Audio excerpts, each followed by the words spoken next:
Très chers auditeurs, le rythme du zodiaque donne à chaque signe que compose l'horoscope sa propre vibration. Et lorsque le soleil éclaire de ses rayons le 7e signe, il éclaire le centre du zodiaque, endroit qui n'est ni en rapport avec la Terre, mais pas non plus encore dans le contemplement céleste. Cette place, si particulièrement en équilibre entre tous les éléments manifestés existants, est vraiment celle qui porte le nom de maison de la Balance. Sachez qu'aucune forme de vie ne peut évoluer durablement dans le temps sans avoir trouvé son point d'équilibre dans son développement. Ceci est une notion fondamentale. La mission de la Balance ressemble à une symphonie interprétée sans discordance. À l'étape Balance, nous récoltons les fruits des initiatives Bélier, signe qui laisse derrière lui le dépouillement hivernal, au moment même où notre astre solaire franchit la porte du printemps à l'équinoxe de printemps, cet autre instant éphémère d'équilibre entre l'ombre et la lumière. Le Bélier, signe cardinal de feu, est lié à Mars et au Soleil. Il est opposé et complémentaire du signe de la Balance, cardinal d'air lié à Vénus et Saturne. C'est autour des 22 ou 23 septembre que le Soleil franchit le portail de l'équinoxe d'automne et rentre dans le signe de la Balance. Alors notre astre solaire retrouve le chemin de sa demeure. Voyez-vous que même le feu du feu doit parfois vivre la nuit pour donner corps au contraste nécessaire à sa pleine existence. Avec ce 7e signe du zodiaque, d'intensité cardinale d'éléments air, nous quittons le jeu individuel grâce au travail accompli depuis l'énergie Bélier pour expérimenter le nous à travers les 6 prochains signes collectifs de la Balance au Poisson. Notre signe solaire, celui donc de notre naissance, ne décrit pas ce que nous sommes, mais plutôt ce que nous devons devenir. Comment? En affrontant les leçons que nous offre la vie.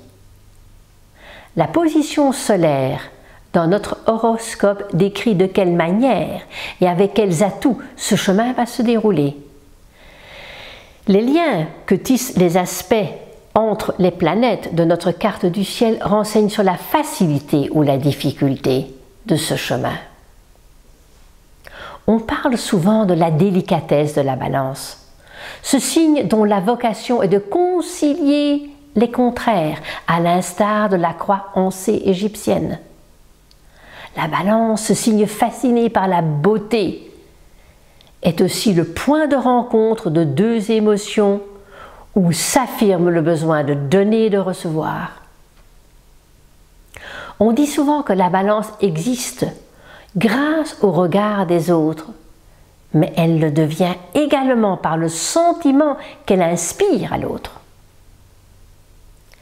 La Balance, sous d'apparentes hésitations, réussit par la diplomatie Vénus, qui demande beaucoup de persévérance, Saturne, ce qui se fait grâce à son caractère, à une diligence permanente de son intelligence et à une maîtrise de soi et à un esprit immuablement indépendant. C'est comme cela que la Balance atteint son objectif. Les planètes qui gouvernent le signe de la Balance sont Vénus d'une part, Saturne l'autre. C'est la conjugaison de ces deux énergies qui permettront à la Balance de trouver son équilibre. Je vous encourage à vous plonger de temps en temps dans les récits mythologiques des signes et des planètes. Cela vous permettra de mieux saisir le sens du langage astrologique. D'ailleurs, voici ce que Gabriel Boissy écrit à ce sujet. Si par malheur l'Occident perdait un jour le sens de ses mythes, l'Occident perdrait son âme. Les mythes nous parlent de nous-mêmes et l'Olympe se trouve au centre de notre être. Les dieux sont la représentation de nos tendances primitives. Le symbolisme planétaire sort tout naturellement de la matrice psychique. Dépeinte universellement par les poètes comme l'étoile du berger, la première à briller le matin, la dernière à se coucher le soir, Vénus a sa place dans toutes les histoires de toutes les mythologies. On la retrouve dans le mythe de Vénus, dans celui d'Adonis, si célèbre dans l'Antiquité. Comme Saturne est en exaltation dans ce 7e signe, je souhaite m'arrêter un court instant sur le mythe de Thémis, car nous serons plus à même de saisir le sens du signe de la Balance.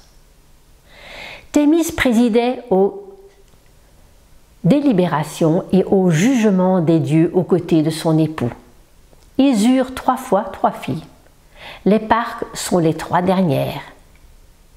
Ces dernières veillent sur le sort des mortels et sur le mouvement des sphères célestes.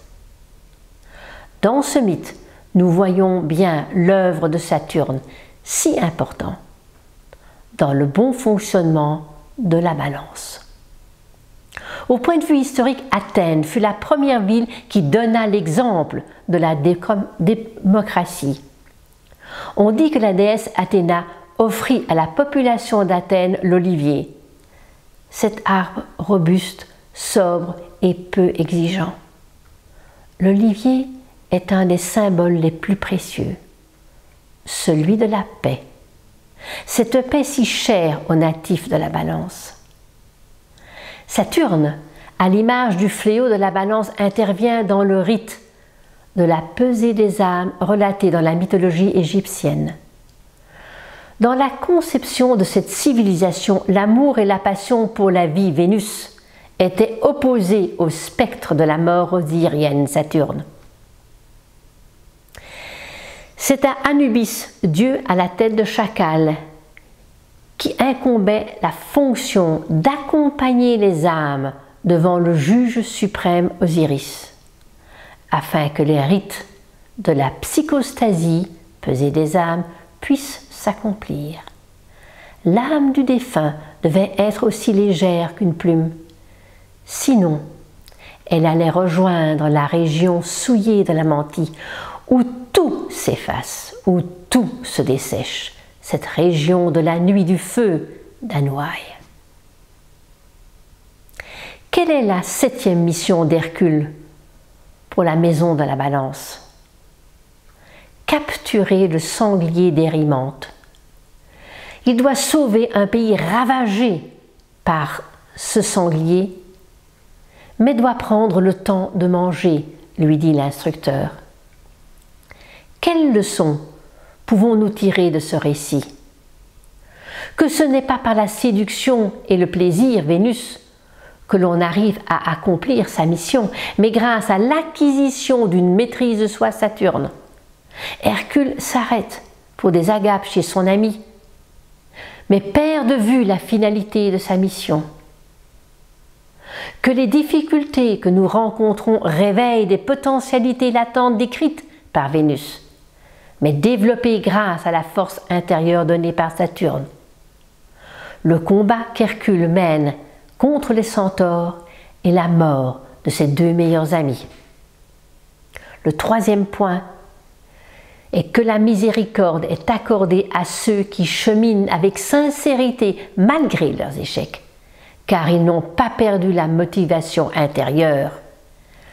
Ce qui est décrit par le rire des passants voyant Hercule descendre de la montagne tenant le sanglier par les pattes arrière.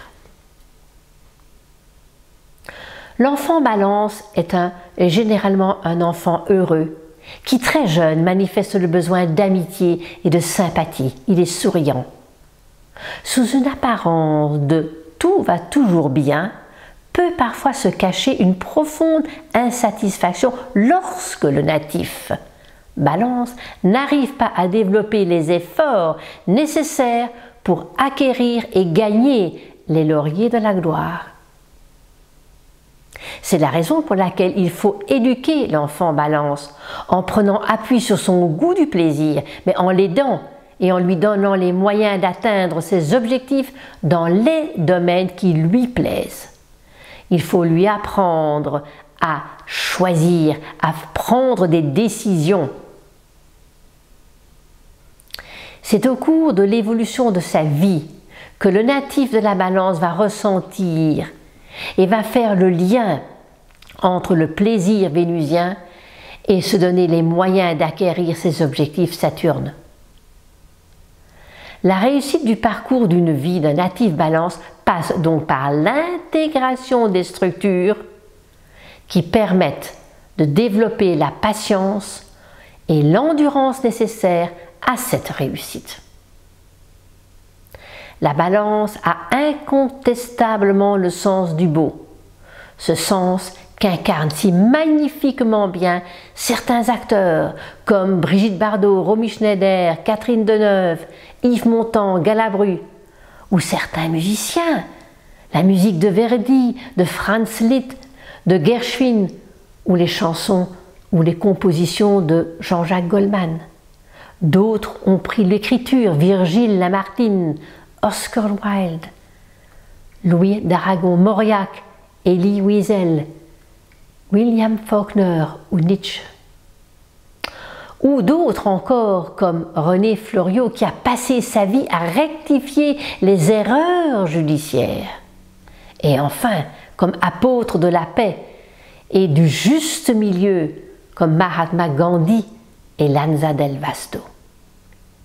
L'amour et la beauté sont les attributs de Vénus, donc de la Balance. Au cours de l'ère du Verseau, le signe de la Balance, de par son emplacement dans le zodiaque, propose aux êtres humains un idéal coloré d'harmonie, d'équilibre et de créativité, de diplomatie, mais surtout de coopération. Même si vous n'êtes pas né Balance, vous êtes sûrement coloré par la Balance dans un des secteurs de votre horoscope. Alors mettons-nous tous à la tâche et faisons émerger, en fonction de notre thème natal, les énergies d'harmonie et de beauté qu'exprime ce merveilleux signe de la Balance.